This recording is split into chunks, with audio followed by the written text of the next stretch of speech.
Oh, hi guys. Here with you from Nstyle, ready to show you how to put on your very own Nstyle.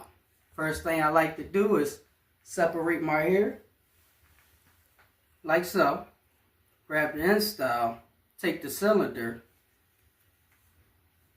do this to both sides.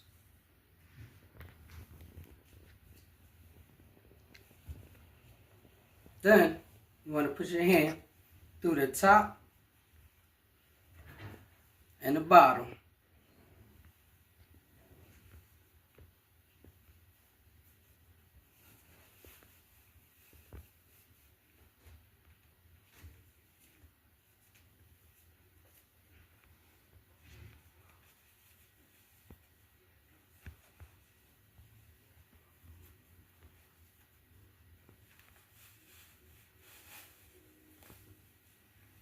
Like so.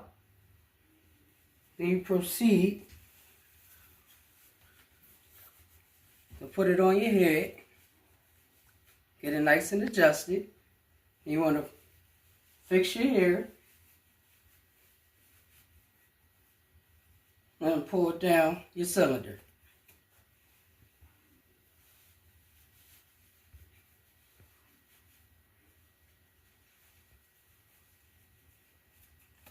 And from here, you're in style.